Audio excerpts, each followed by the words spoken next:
Most Americans still remember the era of Cold War with the Soviet Union. It was an era where the world was on edge of anything happening. War could start at any moment, and everything was seen as a competition in the U.S. This led to protectionism and Americans working with European powers against Soviet Union. And we all know what happened after. The same scenario is already happening today. Same protectionism that happened during the Soviet Union is already happening, with Americans telling companies to start manufacturing in America and sanctioning Chinese products in America, giving directive to Europeans to also sanction China.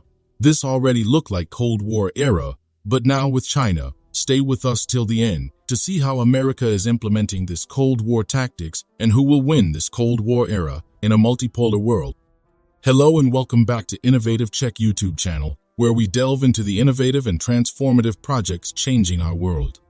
You're new to the channel and enjoy learning about innovation stories around the world. You've come to the right place. Please subscribe, like, and comment to help boost our videos on YouTube.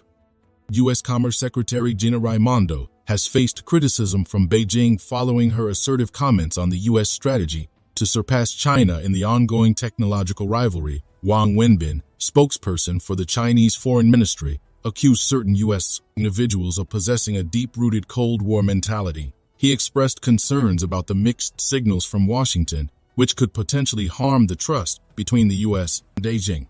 Despite both nations expressing a desire to reduce long-standing tensions highlighted by the recent summit between U.S. President Joe Biden and Chinese President Xi Jinping, actions taken outside these diplomatic meetings reveal an ongoing geopolitical contest. This rivalry is evident in policy decisions regarding control of emerging technologies and critical resources, drawing global attention. Just a quick reminder to hit the like button below.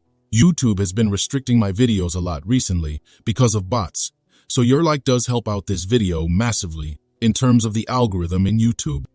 Wang's critique came in response to Raimondo's speech at the Reagan National Defense Forum, where she labeled China as the biggest threat we've ever had. She emphasized the necessity for the U.S. to manage its relationship with China responsibly to avoid escalation, while also acknowledging the significant threat China poses. Raimondo's visit to China in August coincided with Huawei, a leading Chinese telecommunications company, releasing a new flagship phone. This release raised suspicions about Huawei's potential breakthrough in technology, which the U.S. had attempted to impede to slow down the company's advancement in next-generation hardware. A year earlier, the Biden administration had restricted China's access to advanced processing chips developed using U.S. or Western technology. This move aimed to hinder the Chinese military's rapid modernization and expansion. This policy has caused discomfort among American tech companies, as noted by Raimondo, who also mentioned impending controls over AI and biotechnology. If you are enjoying this video so far, please don't forget to subscribe, share the video, and comment. Raimondo has urged Congress to allocate more funding for the enforcement of export controls through the Commerce Department's Bureau of Industry and Security. Following this, Republican Representatives Mike Gallagher and Michael McCauley TX, leading the House Select Committee on China and the House Foreign Affairs Committee respectively, stated that any additional resources would depend on implementing necessary reforms to prevent U.S. technology from falling into adversaries' hands. These lawmakers have called for the revocation of Huawei's operating licenses and the addition of Chinese firms dealing in emerging technologies that threaten U.S. national security to the entity list. In his press statement, Wang also cited the Global Times, a Chinese state-owned tabloid, which cautioned against actions that defy the principles of free trade. The article metaphorically compared such actions to constructing a dam with a sieve, highlighting the futility of efforts to completely block the natural flow of trade and technology. The friction between these two global powers extends beyond mere trade disputes, touching on broader issues of global technological dominance, national security, and the future of international commerce. The U.S. approach, particularly under the Biden administration, signifies a strategic shift by placing stringent controls on high-tech exports to China, especially in areas like semiconductors, AI, and biotechnology. The U.S. aims to safeguard its technological edge. These sectors are viewed as crucial for future economic and military dominance. The restriction on chip exports, for example, targets China's capacity to advance its computing, AI, and military capabilities. thereby slowing down its technological progress in areas deemed sensitive by the U.S. From China's perspective, the U.S. stance is seen as a direct threat to its national ambitions, particularly its Made in China 2025 initiative, which aims to make China a global leader in high-tech industries. The Chinese government perceives these actions as a concerted effort by the U.S. to contain China's rise as a technological superpower. If you are enjoying this video so far, please don't forget to subscribe, share the video, and comment. The tension in tech is part of a broader geopolitical rivalry. The U.S. sees a rising China as a challenge to its global hegemony, not just in economics and technology, but also in political influence. This rivalry is playing out in various arenas, including trade, technology, military buildup, and diplomatic engagements. The strategic competition is also evident in regions like the South China Sea, where both nations are vying for influence. Amidst these tensions, the global economy faces uncertainty.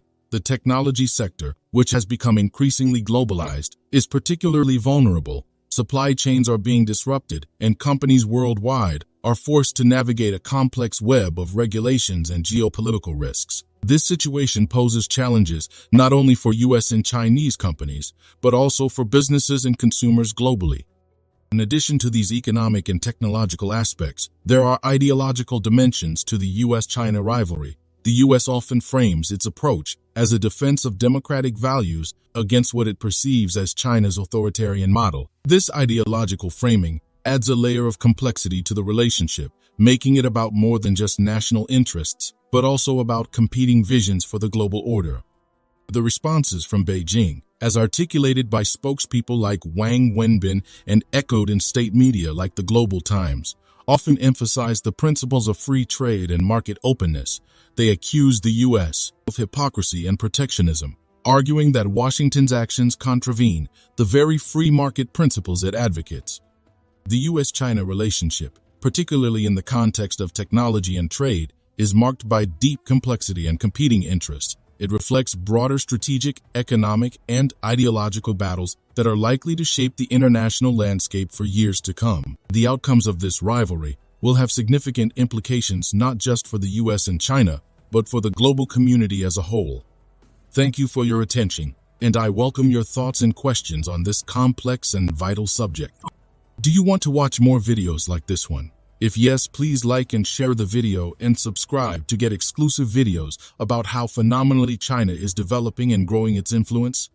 Your subscriptions and likes motivate us to generate more content, so please keep supporting us. Check out this video showing on your screen right now, and I will see you on the other side.